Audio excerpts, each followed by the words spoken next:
Hey, everybody, welcome to our Boots on the Ground recap of our inaugural week into the Toronto real estate's fall market. We've pinpointed 5 key takeaways from our first week into peak season, which certainly raised eyebrows, or perhaps were they somewhat anticipated. We kick off with a recent contraction in the GDP from this past August, paired with the Bank of Canada's unexpected decision to hold interest rates steady on September 6th. The drama doesn't stop there. We'll walk you through a heated bidding war for a studio apartment and the fervor surrounding multiple offers for an East End townhouse. It's undeniable there are buyers out there. On our trend spotting radar, we've detected a novel shift, adding seller letters directly on listings. Let's talk about what's driving this trend. And further on, we address the critical conversations around housing affordability, its intertwining with immigration, and the notable hike in the municipal land transfer tax for luxury homes breaching the $3 million mark. Concluding our list, we'll shed light on the current state of property inventory, hinting at a shift towards a more balanced market where buyers might find homes that resonate with their actual preferences. Imagine that.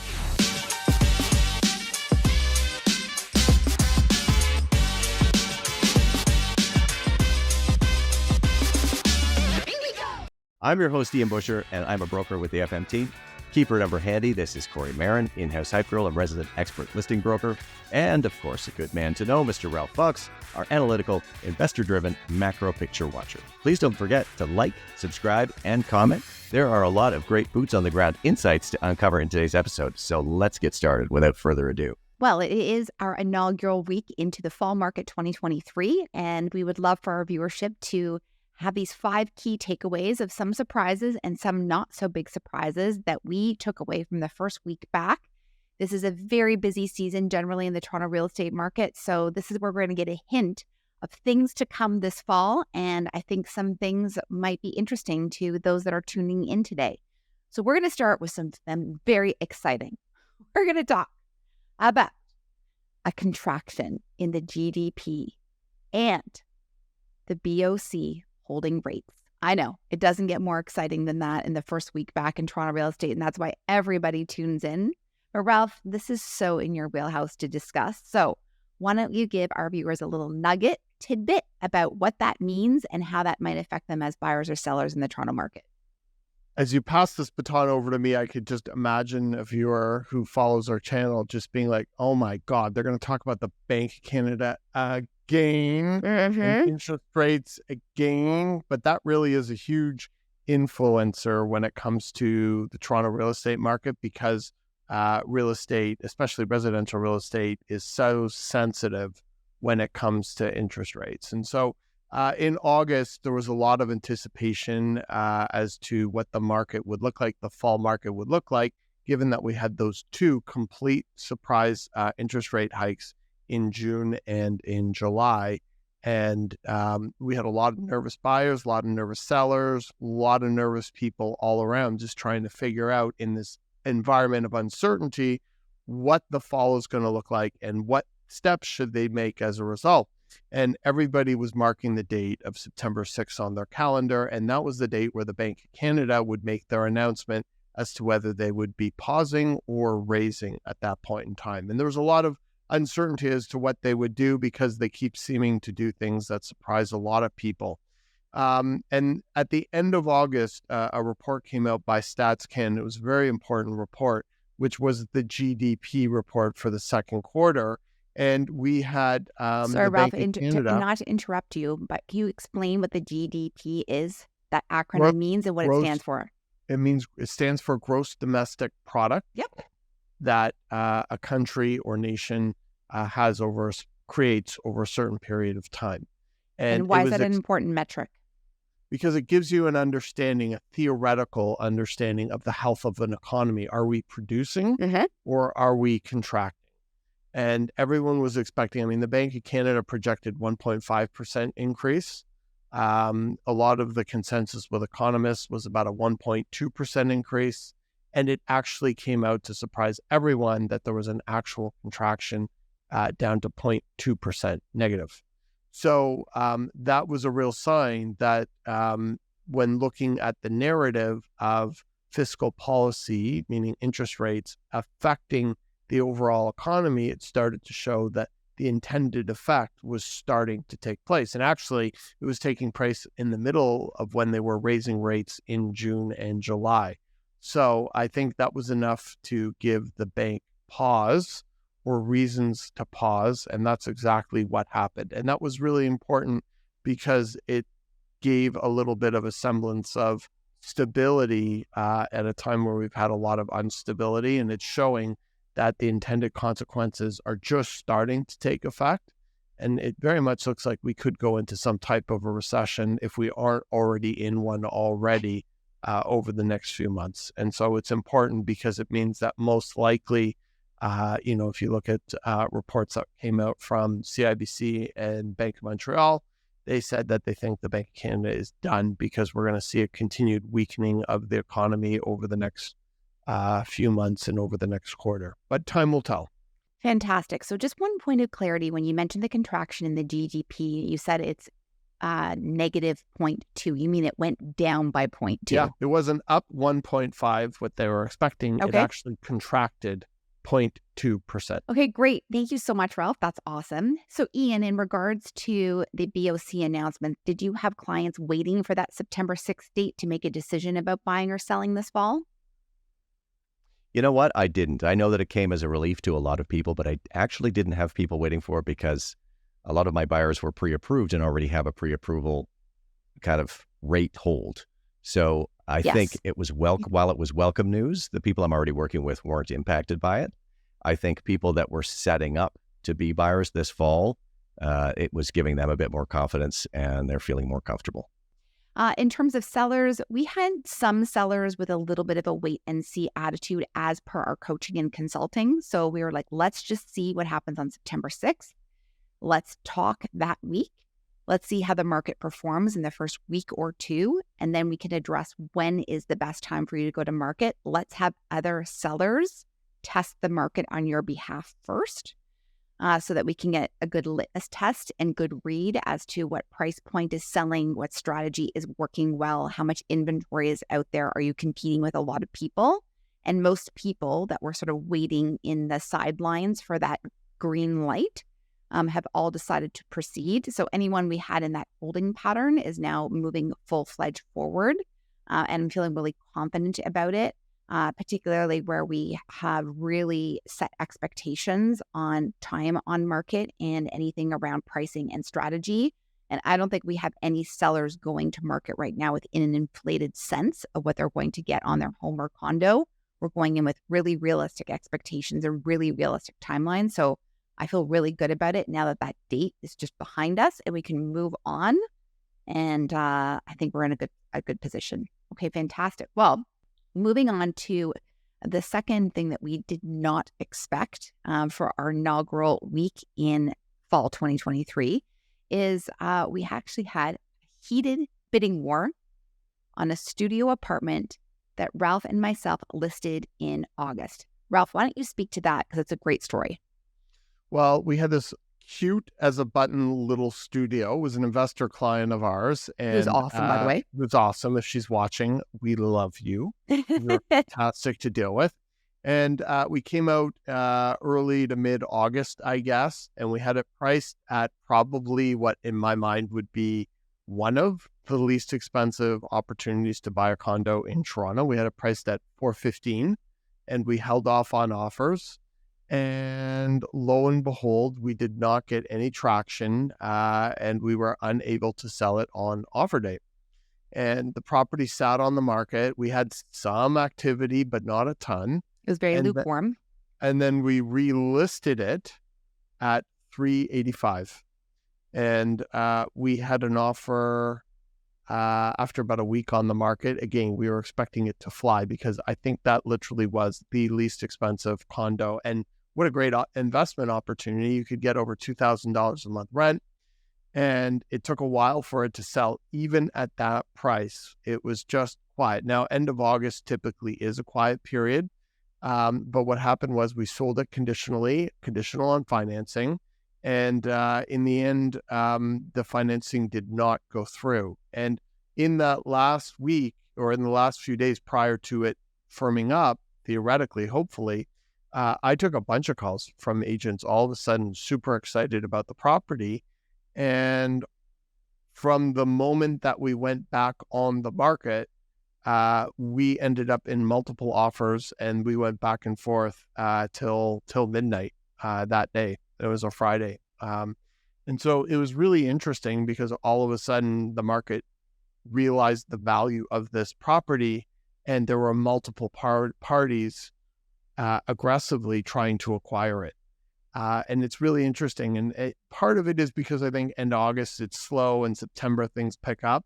But I also think that there was a renowned sense of interest in properties or in the market after that bank rate announcement, because I think prior to it, we couldn't even get people in the door. And all of a sudden, after that announcement, we had people lining up and fighting over it. So just really interesting, small anecdotal story, but I think it's just showing that there are still buyers out there, and that I think once you have certainty in the market, like what we saw last spring when there was a pause, people as buyers feel more comfortable moving forward to acquire properties.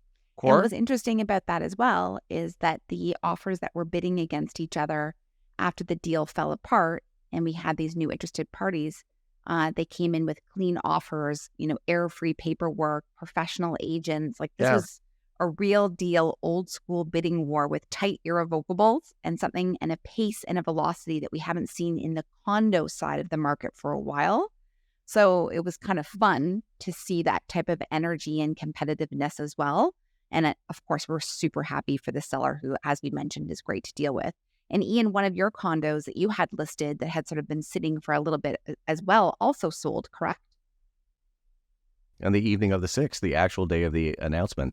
And I didn't get confirmation from the buyer agent, but we have to kind of believe that something about that announcement that morning, because this was their second time coming around. They had been there 5 days prior and the deal had fallen apart. But coming back on the day of that interest rate announcement, I can only assume that there was some confidence in that buyer to say, okay, I do want this place and I'm moving forward with it. Yeah, Jessica on our team actually won 2 multiple offer scenarios after September 6th. And she actually won, her clients got both in both instances. And one of them was a freehold house, and it actually saw 5 offers on it.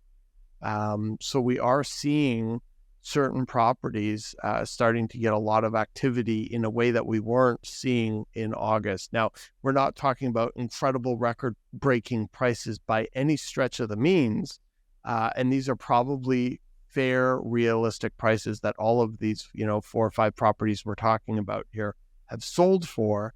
But it shows that I think there's a bit of a renewed sense of confidence with this pause, that I think people are feeling more comfortable moving forward in a way that they weren't. And we saw that in the way the market was behaving in August and in July. And it's very reminiscent of last fall when we had a series of raises and the market was super sluggish. And then January, Bank of Canada comes out and say they're going to pause. And the spring was guns blazing. And so I think really if buyers have that confidence, I think it really imbues them with some confidence that they can move forward and offer on properties and be willing to compete for them, which is really, really interesting. And again, this is something similar to the pause that we didn't think was necessarily going to happen in August until we saw that GDP report. I didn't think that we'd be seeing multiple offers happening across all properties across the city. And I found that really, really interesting. All very anecdotal, and we're still very, very, very early into the fall. And I think there will be a lot more inventory coming to market. So some of this may dampen, but for now, it's been very interesting and surprising. Well, that's the whole point of this very podcast, is just to give our inklings and anecdotes about the first week back. So we've got the contraction of the GDP. We've got the BOC announcement that's out of our way. We've seen a little bit of activity on the buyer side, some bidding wars happening, which was unexpected. And now, Ian, tell us a little bit about something else that's new, and it's these seller letters that you're seeing attached to listings. That's possibly a new trend. Can you tell our viewership a little bit about that and what you saw on an East End property, just to share? Sure, absolutely. By way of definition, too, when we as realtors are looking at MLS listings, there's usually attachments. So that might include any schedules that the seller wants included with an offer, A survey might be there, copy of the inspection, floor plans. These are things we normally find there. I was looking at a listing earlier this week for a client, and there was one that just said other attachment, whatever it says. Clicked it, opened it up. It was a letter from the sellers describing how long they had lived there, the features of the house that they loved, the things that they were going to miss, the fact that they had one of their kids there and saw them off to school, and these things, they were always going to think favorably, and they hated to give up the house, but for whatever reason had to. And I thought, isn't that really interesting? That is the kind of thing that when we are acting for the buyer, will put together in a nice fashion and present with our offer in the hope of wooing the seller into working with us. And here is a seller being given the opportunity to kind of explain their side of the story and their love affair with the house. And they want a chance to speak to the buyers. So I think that's an indicator that the market is not as strong as it was when it was all buyers putting letters into their offers. If a seller is trying to leave an impression with a buyer with something like this, that's a really interesting development. It's really interesting, and I think it's actually really smart. I wonder if we're going to see seller letters attached to more listings as we move forward this fall and into winter. And I could definitely see ourselves using that tool because, as you and I both know, MLS itself is so limited as to how much of a story we can tell there. And it has a certain amount of characters you can use. You can only use a certain amount of description words. You have to select from a drop-down menu. And in fact, viewers, if you saw the back end of MLS, you'd think we were working in DOS back there. So that's actually a really smart strategy and possibly a new trend. And also love that it's anecdotal, very boots on the ground, something that we haven't seen before, and possibly something we're going to see moving into the future. I really like it. And I find the sellers, when their property goes to market, they really want to have a chance, some do anyways, especially if they've been in the property or it's a home or a family home, to really get to express to a potential buyer their own feelings and their own experiences living in that house. And this is such a good way to allow a seller to do that and potentially a buyer to connect with a property in a way they might not have already done had they passed over it and not seen the letter. So I think it's a really interesting idea, and I think it's something that could take hold, especially if we start to see a lot more inventory come out and sellers are trying to make their property stand out over others. 100%. Okay, so we have covered 3 of our 5 insider boots on the ground tips about the inaugural week back into fall market. Rob, let's talk a little bit about your favorite topic. The Liberal government's taking a little bit of a hit right now at the federal level. Do you like that? Smackdown? Yeah, that was good. That Smackdown was awesome. And I know this makes you personally a little bit happy and buzzed inside. So let's bring our viewers up to speed on all things federal and why that's important and how that might affect them on the real estate side.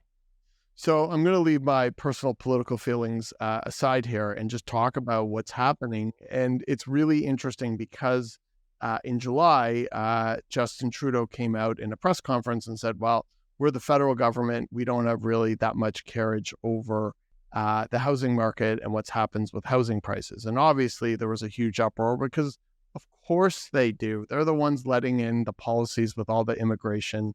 They have control over the CMHC and OFC, and they have control over having a foreign buyers ban. They're the ones that have a tax-free savings account for first-time buyers. So there's a lot that they are doing and can do and aren't doing that can affect the housing market here. And for him just to simply put his arms up in the air did not bear very well for him, especially as unaffordability continues to become a bigger and bigger issues in cities like Toronto and Vancouver.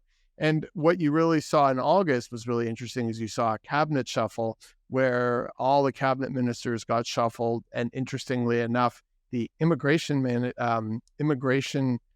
minister became the housing minister, and the housing minister became the immigration minister. Not that the two are interrelated over anything, but definitely the temperature is starting to rise. And you saw this real interesting report that I'm a big fan of, Benjamin Tal, who's the head economist for CIBC. He came out and in an article in the Globe and Mail, he basically said that the Statistics Canada has underreported permanent residents living in Canada by over conservatively by 1 million people. Means their counts are off by at least 1 million. And it had to do with some type of discrepancy in that the government isn't counting people who remain in the country after their visas expire. And so, another just huge miss. And then eventually Statistics Canada came out and said, yeah, you're right, that actually is a problem. So you're seeing this narrative right now about immigration and how it's affecting housing. And while the Liberal government continues to bring in more people, which isn't necessarily a bad thing, but when you have a country like Canada increasing its population by 1 million people in a year, that's over 2% in 1 year, we're going to need to have somewhere for these people to live, let alone what happens when you undercount them by 1 million people. So a lot of this is building up, and you've got, Pierre Poilievre on the Conservatives, and you've got the NDP, and they're just hammering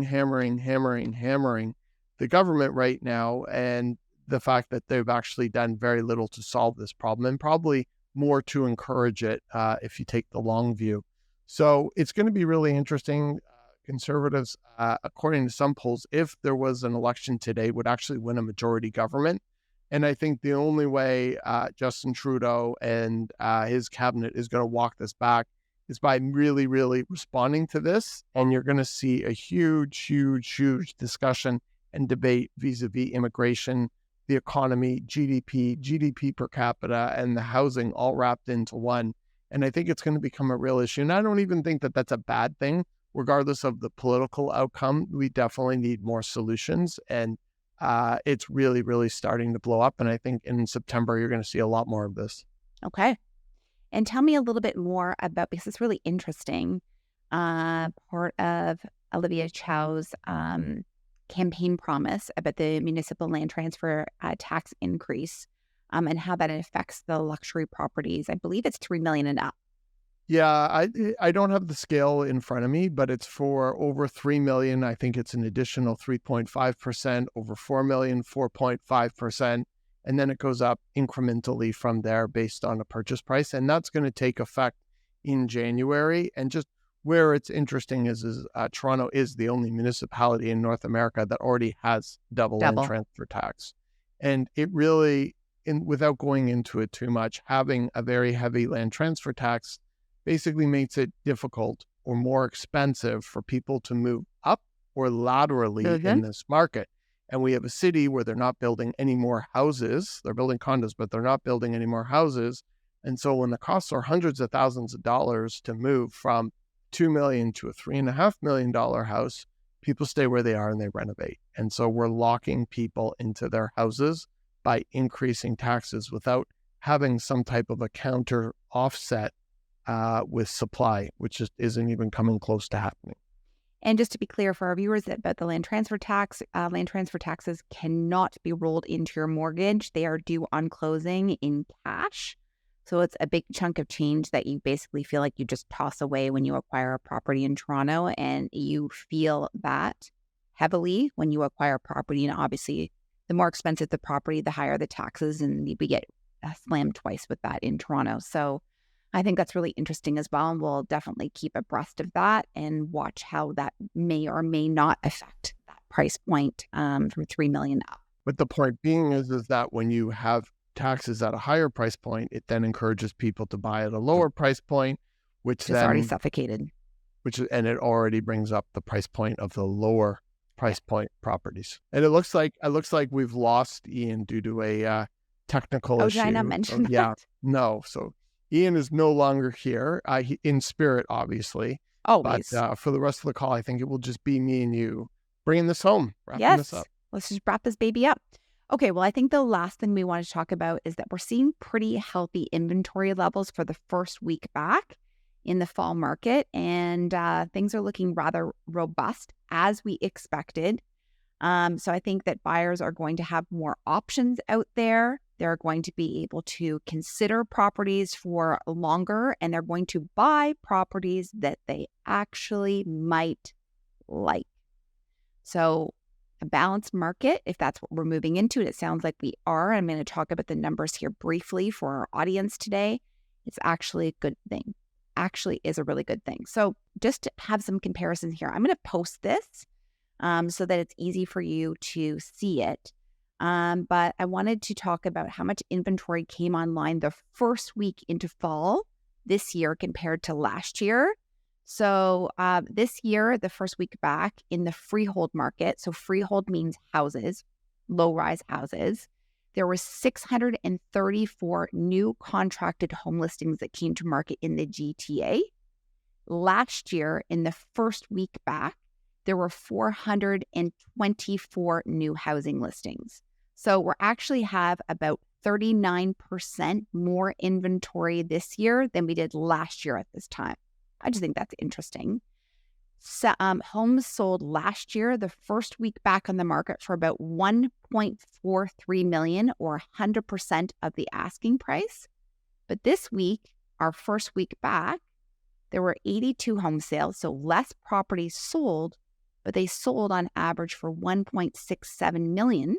So they sold for a higher price than last year at this time, and they sold for 102% of the asking price on average, so a little bit higher than the list price, which I think is just interesting within itself. And we're going to see starting a shift in strategy.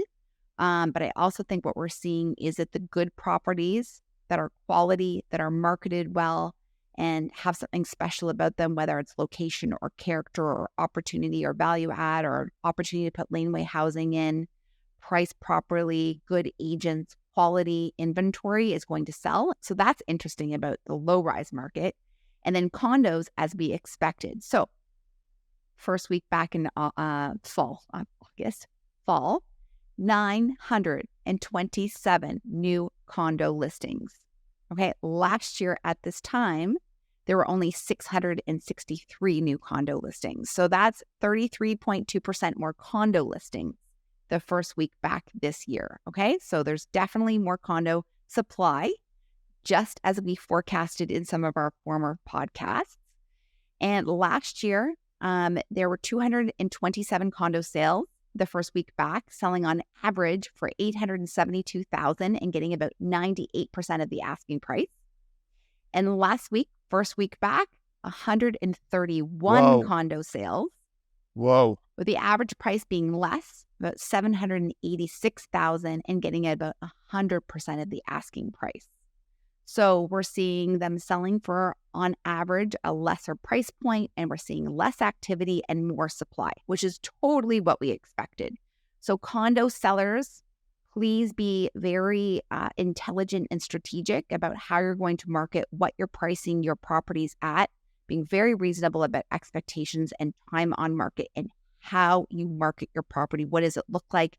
Your photography, your video, your brand positioning, all of that's going to really matter. And then buyers, there might be opportunity for you out there. If you want to get into the market, I'd really look at condos. If you're like, I'll never buy a Toronto property, it's impossible. I think this is an excellent time to slide into the market, especially in the condo segment. And then just to be really clear in terms of our absorption rate, which we've talked about in former podcasts before. So our absorption rate is how long would it take for Toronto to sell out of all of its inventory if we didn't list one new freehold or condo property on the market? How long would it take for everything to sell out if we didn't list one more new property on the MLS? So right now we are at a supply level of 2.92 months of supply. That's how long it would take us to sell through everything. And last year at this time, because we're comparing the first week back, last year compared to this year, we're at about 2.23 months of supply. So we have a bit more supply than we did last year. And technically, this means at this rate of supply, we are in a balanced market. So, Ralph, why is a balanced market a good thing? Yeah, it's one of the things, that drives me crazy is the idea that real estate agents or, mortgage brokers or whatever, everybody just wants to see a crazy market up, up, up, up, up. That's not healthy, and it's not good for anyone's sanity, and it really isn't good for consumers, and it's very confusing for buyers. I think a kinder, slower, gentler market is very healthy, and it's healthy for markets to let off steam, and it's completely expected given that we've seen close to 500 basis point increases in interest rates in a very, very short period of time. And what's going to happen is as people's mortgages start to roll over and they have to refinance and they're going to see their costs going up 3x plus, you're going to start to see a lot of people pull back on spending, and you're going to see a lot of people considering going to market. And so I think we are going into, for the first time in a very long time, a balanced market. And it's more important than ever, if you're looking at doing something, to be working with an agent or a team that really knows what they're doing, because having experience and having the ability to move with confidence in these type of scenarios that we're entering right now is more important than ever. I totally agree. Okay, so let's just quickly recap for our first week back, fall 2023. So we had the contraction in the GDP and the Bank of Canada holding rates. We've started seeing some bidding war activity and a little bit of frenziness with buyers right now, because I think with specific properties. I was just going to get there, Ralph. 100%. Okay. Sorry. And I think that's just saying that they're like, okay, we now know the rate is held. We understand what's happening. We're not as freaked out right now. I think it's okay for us to move forward. We mentioned seller letters. Is this a new trend? I think that's really interesting. We talked with Ralph about the Liberal government taking a bit of a hit right now about housing affordability and immigration. We're going to see some debates. And then lastly, we just briefly touched on the inventory numbers for both condos and low-rise being rather robust, and that we are in a balanced market, which is an excellent thing. So I think that wraps up our insights from week 1 of Toronto's fall real estate market. We hope our 5 key takeaways offered valuable insights. If you found this episode helpful, please give us a thumbs up, turn on notifications for more updates, and drop your thoughts in the comments section below. We'd love to hear from you. Every interaction truly makes a difference. Thank you so much for joining. We'll see you next time. Ralph, what do you always like to say to conclude? Please be sure to subscribe down below. Smash that subscribe button. And if you have any questions or comments, we'd love to hear from you. And thumbs up is always a good way to show you dig our vibe.